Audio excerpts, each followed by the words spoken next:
7:42 conversamos con el senador y presidente de la UDI, Javier Macaya. ¿Cómo está, senador? Buenos días.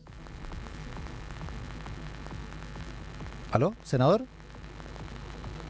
Ya, revisamos esa conexión de inmediato con el senador y presidente de la UDI, Javier Macaya, con quien vamos a conversar sobre la actualidad y la política, partiendo por el asunto de los camioneros, el ultimátum que dio ayer el gobierno a las 4 de la tarde para que los camioneros despejaran las vías.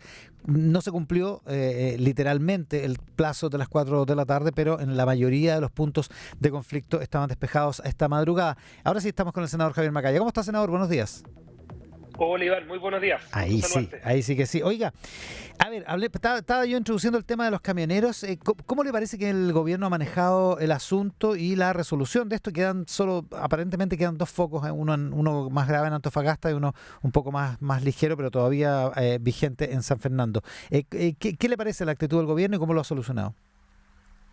A ver, yo creo que el gobierno necesita tener una actitud proactiva y decidida frente al tema de orden público en general, ¿ah? Y eso incluye cualquier grupo. Estoy pensando desde la Araucanía hasta los propios camioneros que pueden tener más afinidad incluso con nuestro sector. Pero generalmente, no generalmente, las señales han sido ambiguas en esta materia. O sea, y cuando tú te das cuenta de que la hoja de ruta en seguridad ha tenido zigzagueo, ha tenido declaraciones. Por un lado, ayer se declara esto y que termina la instalación del gobierno y, bueno, por otro lado se declara también que se van a presentar querellas por ley de seguridad interior del Estado. A mí me parece que son señales contradictorias, o sea, porque por un lado anuncian esto con respecto a los camioneros y la actitud de la Araucanía ha pasado ya también más de un mes y no se sabe mucho cuál va a ser la agenda y se retira el estado de excepción constitucional. O sea, creo que hay que tener una hoja de ruta de seguridad y nosotros tenemos disposición a sentarnos con el gobierno, con la ministra, cuando sea necesario, porque creo que es un tema demasiado importante hoy día de preocupación para los chilenos. ¿Qué podría sacarse en limpio de un diálogo de ese tipo como el que usted sugiere? Agenda, o sea, porque no puede seguir con señales de laxitud. No hubo querella por la balacera en el sur, no iba a haber querella por el piedrazo contra el presidente, se han demorado muchos días en responder a los atentados en la macrozona y responden de manera extraña. O sea, va la ministra a la zona el primer día, es recibida con barricadas. O sea, creo que la actitud del gobierno hasta el momento en materia de seguridad, en términos súper generales, y incluyo el tema del anuncio ayer de la presentación de la querella por el tema de los camioneros, ha sido confusa. Ha sido o sea, da un ultimátum a los carabineros, pero en la Araucanía, en el norte, a propósito de la inmigración, en la misma Plaza Baquedano los viernes se muestra condescendiente. Eso a mi juicio no demuestra que hay falta de estrategia. Dar un ultimátum tan al principio del conflicto también le demuestra una falta de relacionamiento con los actores ante una controversia de este tipo. ¿Te acuerdas? Imagino que ellos fueron súper críticos y usted se acordará las polémicas que hubo con el ministro Víctor Pérez en su momento a propósito de este mismo tema. O el propio desconocimiento de la ministra del Interior ayer en la mañana, un saqueo que se había producido en la noche en Talagante. A mi juicio el tema de seguridad tiene que ser prioritario y nosotros tenemos disposición a tener ese diálogo con el gobierno para tener ojalá una hoja de ruta más clara que sea entendida por la ciudadanía. Y un gran acuerdo en esta materia. Yo creo que este es un tema súper importante. Espérese, reservemos por un momento a la ministra y el tema de orden público y seguridad en general. En el tema de los camioneros, independientemente del momento, lo que no se puede aceptar es que esté bloqueada, entre otras, la principal carretera del país, digamos, o sea, de ninguna... Es lo que partí diciendo, Iván. No, se lo digo porque usted dice...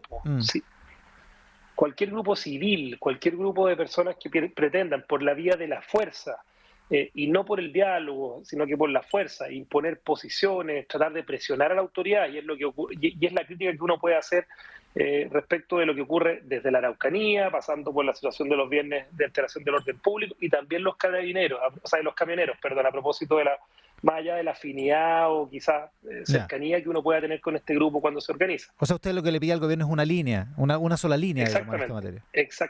Exactamente, de tener coherencia y tener una agenda en esta materia que permita anticiparse a situaciones, tener coordinación y conversación con los actores involucrados. O sea, creo que el gobierno en su conjunto, ayer lo anunciaron y es una buena noticia, hay que pasar del anuncio al hecho. Anunciaron que van a empezar a gobernar ya, que se acabó el periodo de instalación. Y yo creo que aquí hay un problema de fondo que subyace, Ivana. O sea, quizás hoy día están entendiendo que mientras fueron oposición, ellos también contribuyeron injustamente a un clima de polarización, de condescendencia entre hechos de delincuencia que ocurrían cada viernes en la Plaza Baqueano, de ambigüedad en la crítica y en la situación, cómo se maneja el tema de la Araucanía y la inmigración. Y por eso hoy día, si uno le tiene que pedir algo desde la oposición y tratando de ser una oposición constructiva, es que muestren su agenda. Ellos mismos declaran que se terminó la Marcha Blanca y se terminó la instalación. Bueno, ya no importan tanto los símbolos, pues ahora los chilenos exigen que se hagan cargo de la pega para la que fueron elegidos. Estamos con el senador Javier Macaya. Senador, volviendo al asunto de la ministra, la controversia porque no estaba al tanto del asunto del saqueo en Talagante la noche anterior, ayer en la mañana.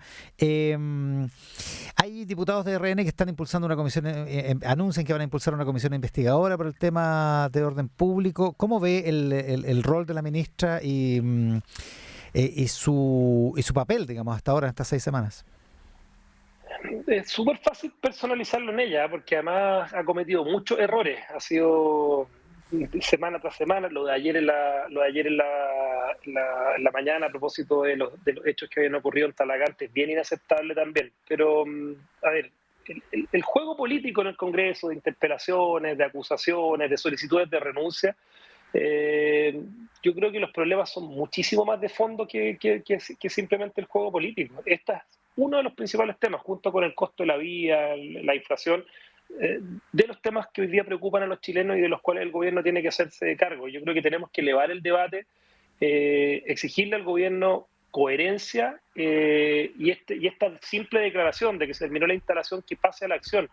Exigirle una hoja de ruta, ver por qué se van tomando ciertas decisiones, se retira el estado de excepción en la Araucanía, se hace lo propio en el tema de inmigración en el norte, se anuncia una querella acá en la región metropolitana contra los camioneros, pero no se toma la misma fuerza cuando ocurren hechos de violencia en la Araucanía o contra el propio presidente o contra la propia ministra. O sea, coherencia, que haya una agenda en seguridad, y para eso nosotros, desde la UDI, y lo decimos, tenemos decisión de ayudar, pero el gobierno tiene que dejarse ayudar, tiene que levantar el teléfono, hablar con los interlocutores que son válidos en el tema de los camioneros, en vez de... Yo creo que no es momento de estar pensando tanto en acciones tan políticas, porque yo creo que este es un problema importante que hay que ser generoso para tratar de solucionarlo también. Oiga, a propósito de la política, ¿ha habido alguna incomodidad en la derecha por el asunto de la neutralidad o no neutralidad que confiesa el gobierno, al que supongo que usted no esperaba que estuviera a favor del rechazo en el plebiscito de septiembre?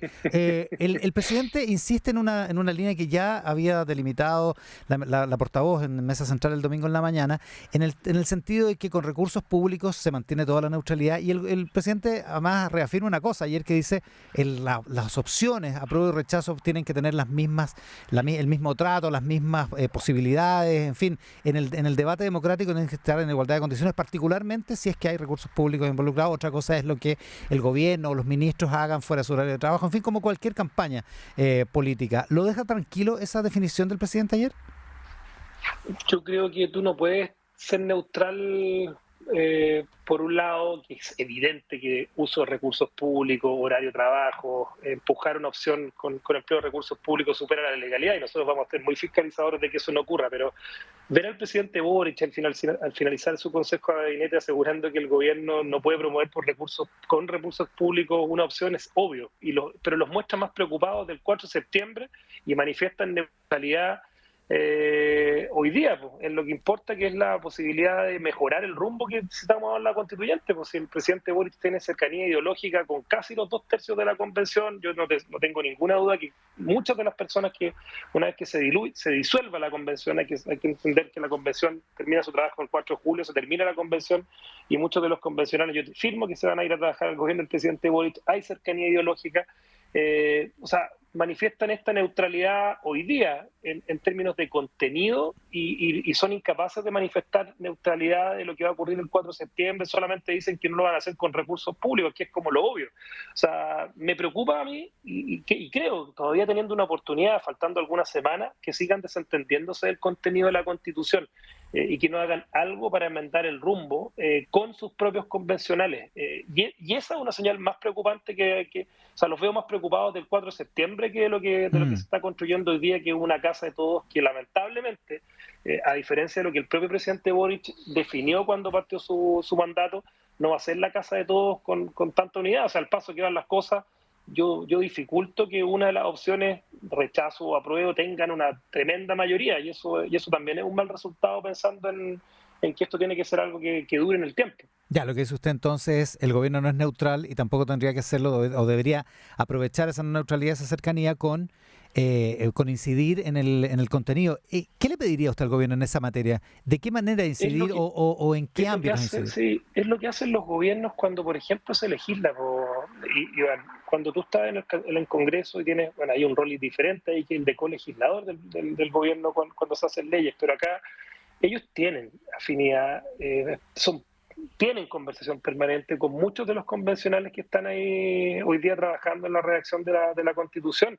Eh, y yo veo que se desentienden. Yo veo que ahí sí que aplican el principio de neutralidad a rajatabla. O sea, no el que dice la ministra Isquiasiche, que ellos no van a ser neutrales del resultado, porque es evidente que parte del éxito de este gobierno también se juega en el resultado de la convención, y por eso también aparece más extraño que sigan desentendiéndose, que no se metan a corregir el contenido y el rumbo que ha tomado la convención. ¿Pero qué aspectos específicos le pediría que corrigiera? Cuando tú miras que la mirada por ejemplo, en los derechos sociales, donde desconocen absolutamente el rol que puede jugar la sociedad civil, el mundo privado, en la provisión de derechos sociales, dejando, por ejemplo, en materia de salud a un monopolio estatal que va a hacer que los chilenos dejen de tener opciones en el mundo privado en salud. Lo mismo la libertad de elegir en materia de educación. O sea, toda la generación de derechos sociales, incluso el de la vivienda, ni siquiera con la garantía del derecho de propiedad, lo que está ocurriendo con materia previsional, cuando tú miras que la mirada que se trata de imponer también tiene monopolio estatal para la solución de problemas públicos, tú sabes, y esto es una discusión ideológica, o sea, claramente, pero también hay evidencia que el mundo privado es capaz de solucionar problemas públicos, y ha sido capaz en la historia de Chile durante los últimos 30 años de manera eficiente, bien regulada. Hay un montón de, obviamente, temas que uno tiene que ir corrigiendo, pero yo creo que eso es lo más relevante, y eso quizás va a estar en el fondo de la discusión, y lamentablemente el gobierno no ha tenido la oportunidad de convencer a sus propios convencionales de que este es un tema, y probablemente, yo lo digo también, uno hace la crítica pública, pero probablemente es porque tampoco creen en eso, y eso es lo que uno le preocupa más, porque al final vamos a encontrarnos probablemente con un escenario bastante polarizado de cara al plebiscito de salida. Oiga, Y donde yo lo he dicho, acá he hablado de la famosa tercera vía. Yo creo que la tercera vía acá, más que ser un tema institucional, una segunda papeleta, porque yo creo que no va a ser así, acá uno tiene que ir pensando en que nuestro sector, particularmente la centro derecha, sí tiene que declarar que lo que ocurrió en el plebiscito de entrada fue que se superó la constitución vigente y hay que tener una nueva constitución de todas formas. Hay que ver qué es lo que abre esa tercera vía, pues si el rechazo o la apruebo. La ciudadanía va a tener que irlo mirando en función del contenido que se dibuje por parte de la convención, pues, Iván. Oiga, una última cosa sobre la neutralidad. Hay dos diputados de la UDI que denuncian que el delegado presidencial en la Araucanía, Raúl Alar, hizo intervencionismo electoral en un acto ayer en la comuna de Teodoro Schmidt, porque defendió básicamente los principios, los preceptos que ya están aprobados en el borrador de la Constitución en materia de plurinacionalidad, en fin, de privilegios indígenas y todo eso. ¿Le parece a usted que eso flota? Digo, ¿hay razones realmente como para acusar de intervencionismo electoral en esto? Yo no vi las declaraciones, no tengo. En un ratito más, a las 9:30, me voy a juntar con Luciano Rivas, que es el gobernador de la región de la Araucanía, y vamos a conversar quizás probablemente de este tema. Pero, a ver, yo creo que Chile sea un solo país unitario, que se juegue en una cancha donde todos vayamos hacia el mismo lado. Yo creo que es parte de las razones por las que los chilenos están mirando con confianza el proceso constituyente. Y mire, curiosamente, en una región como la de la Araucanía, donde la participación de pueblos originarios es mayoritaria, y curiosamente es la única región en Chile donde en un escenario electoral adverso como fue el de la elección de gobernadores, la centro derecha tiene un gobernador, que es con quien nos vamos a reunir en un ratito más. Demuestra que también hay desconexión de la propia convención con un tema que para Chile en términos de igualdad ante la ley, de tener un solo sistema de justicia, de tener una sola nación en Chile, de tener un solo país, no diversas naciones, que está fuera del ámbito de la cultura. Yo creo que es contracultural de lo que es el pueblo chileno. Yo creo que aunque lo diga, aunque trate de convencer Raúl Alarda a la gente de la región de la Araucanía, esa región mira a este país como un solo Chile, como una sola nación. El senador y presidente de la UDI, Javier Macaya, esta mañana en Mesa Central. Senador, muchas gracias por la gentileza. Un gusto grande, Iván. Que tengan un buen día. Buenos días.